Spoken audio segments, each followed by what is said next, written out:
వాళ్ళకి నేను ఎక్స్ప్లెయిన్ చేస్తాను. ఇప్పుడు ఈ ఫ్రాక్ అనేది కటింగ్ మెజర్మెంట్స్ అవి, హ్యాండ్స్ మాత్రం అవి కాదు, జస్ట్ ఈ ఒక పార్ట్ బాటమ్ పార్ట్ మాత్రమే ఇక్కడ పరిచాను.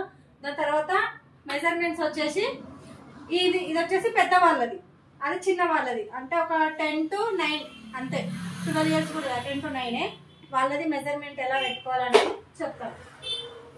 ఫస్ట్ వచ్చేసి వాళ్ళ ఫుల్ లెంత్ ఇలా కొలుచుకోవాలి. వాళ్ళు ఎంత ఉంటే వాళ్ళకి ఏ సైజు వరకు కావాలి, ఫ్లోర్ లెంత్ అయితే ఫ్లోర్ లెంత్, లేదు 3/4 అయితే 3/4 ఆ ప్రకారంగా కొలుచుకున్నాక వచ్చిన మెజర్ ఇక్కడ వేసుకుంటాము. దాంతో కామన్ గా మనం కొలుచుకున్నట్టు అన్ని కొలుచుకుంటాము. దాని తర్వాత ఈ బ్లౌజ్ పీస్ కూడా ఫోల్డింగ్ ఎలా వేయాలి అంటే, ఒక నిమిషం సైడ్ కాపే, అప్పుడు ఏం చేస్తాము మనం, మీరు ఎట్లా వేస్తారో నాకైతే ఐడియా లేదు, బట్ నేను చెప్తున్నా. ఇప్పుడు ఇట్లా ఫోల్డింగ్ 4 ఫోల్డ్ చేసిన తర్వాత మెజర్ అనేది ఇటు మెజర్ చేయాలి. ఏది ఇటు షోల్డర్, ఆర్మ్, హిప్ ఇట్లా వస్తుంది కటింగ్. ఓకేనా, రెండు కలిపి తీస్తాము, ఇండివిజువల్ గా తీయము దేని దానికి. రెండు కలిపి తీస్తేనే బ్యాక్ సైడ్ డ్రాప్ అయినా లేదంటే నెక్ అయినా కూడా పెట్టుకోవడానికి అవకాశం ఉంటుంది. ఒకవేళ ఉక్సులు కావాలనుకుంటేనే 2 ఓపెన్ సైడ్ తీసుకోవాలి, మన బ్లౌజ్ ఎట్లా తీసుకుంటామో అట్లా తీసుకోవాలి. ఇప్పుడు ఇక్కడ పెట్టే పద్ధతి ఎట్లుంటదంటే, ఇప్పుడు 36 లా పాప హైట్ ని బట్టి బాడీ పార్ట్ లెంత్ అనేది చూస్తాం. బాడీ పార్ట్ లెంత్ ఇక్కడికి వచ్చింది అనుకో గలీజ్ గా కనబడుతుంది. పిల్లలకైనా ఎవరికైనా కూడా ఫస్ట్ మీరు యొక్క పార్ట్ మెజర్ చేసుకోవాలి, చేసుకుంటేనే అది తెలుస్తుంది. అప్పుడు ఇప్పుడు నాది వచ్చేసి ఇక్కడ వరకు పెట్టుకుంటాను నేను. నాది ఎంత వచ్చింది, 14 వచ్చింది. పిల్లలకు 14 కొంచెం తక్కువ వస్తుంది.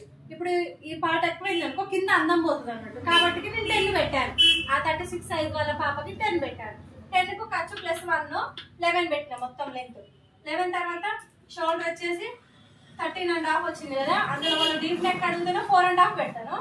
లేదు డీప్ కాదు, కొంచెం షోల్డర్ బోట్ నెక్ టైప్ రావాలి, ఎంత హై నెక్ కావాలంటే 5.5 పెడతారు. వాళ్ళు వచ్చిందంటే సగం ఇటు సగం పట్టేస్తారు, అయిపోతుంది. తర్వాత ఆర్మ్ ఇప్పుడు ఇక్కడ చెప్పిన విధంగా ఇక్కడనే 1/2 ఇంచ్ ఎక్కువ పెంచుకోవాలి, ఎవరికైనా అంతే. ఓకేనా, ఇది ఓకే. తర్వాత చెస్ట్ వచ్చేసి వచ్చిందంటే 4 భాగం, అది మీకు తెలిసిన విషయం. హిప్ దగ్గరే కామన్ సేమ్ టక్స్ మార్జిన్ ఇట్లా అవన్నీ. తర్వాత చిన్న పిల్లలకైతేనేమో టక్స్ వేసుకోవాలి, పెద్దవాళ్ళకైతేనేమో ప్రిన్స్ కట్ వేసుకోవాలి. సేమ్ 2 పార్ట్లు ఈక్వల్ గా వస్తాయి మనకు. ఈక్వల్ వచ్చినాక నెక్ పార్ట్స్ అనేది ఏం కట్ చేయద్దు, జస్ట్ ఈ షోల్డర్ కటింగ్ ఒకటే చేసుకోవాలి. దాని తర్వాత ఇండివిజువల్ గా 2 వేర్ చేసిన తర్వాత ఫ్రంట్ నెక్ బ్యాక్ నెక్ అనేది తీసుకోవాలి. ఇది తీసుకున్నాక ఈ పార్ట్ అయిపోతుంది కదా. ఇప్పుడు ఇది వచ్చేసి స్టాప్ చేయండి అదే.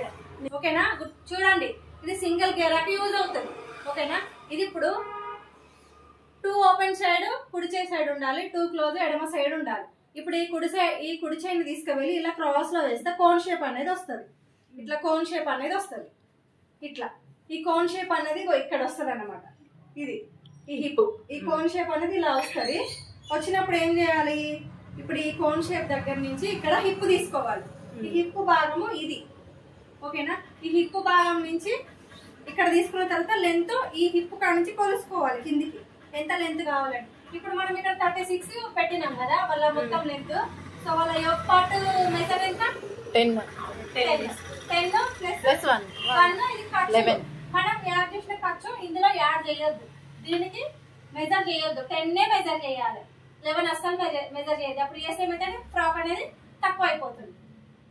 ఇప్పుడు ఇక్కడ మనం 36 కదా, 10 మైనస్ పెట్టినాము, 26 బాటమ్ లెంత్ వస్తుంది. బాటమ్ లెంత్ 26 లెంత్ పెట్టుకున్న తర్వాత హిప్ 24/4 చేస్తే 6 వచ్చేసింది. దానికి ఒక 1 ఇంచ్ యాడ్ చేసుకుంటే ఖర్చు ఆ వచ్చిన మెజర్ 7 ఇక్కడ పెట్టుకోవాలి. ఈ 7 కా నుండి ఈ 26 బాటమ్ కి లెంత్ పెట్టుకొని రౌండ్ షేప్, అంటే ఇప్పుడు ఇక్కడ నుంచి ఇక్కడ పెట్టుకున్న మెజర్ ఉంటది కదా, ఈ మెజర్ ప్రకారం టేప్ అనేది పైకి జరిగితే కరెక్ట్ ఈక్వల్ మెజర్ చూపేస్తానంటే ఇట్లా కర్వ్ షేప్ అనేది మంచిగా వస్తుంది. క్రాస్ అట్లా చేసుకోవాలి, అప్పుడు సర్కిల్ అనేది కరెక్ట్ గా వస్తుంది, మళ్ళీ చేయకుండా అనమాట. ఇది సింగిల్ గేరా. డబల్ గేరా ఇదే 4 మడతలు, 4 మీటర్లు తీసుకుంటే 4 మడతలు డబల్ గేరా అనేది వస్తుంది. ఓకే, ఇప్పుడు పడతాం. చలో కటింగ్. ఎన్ని నిమిషాలు పట్టింది?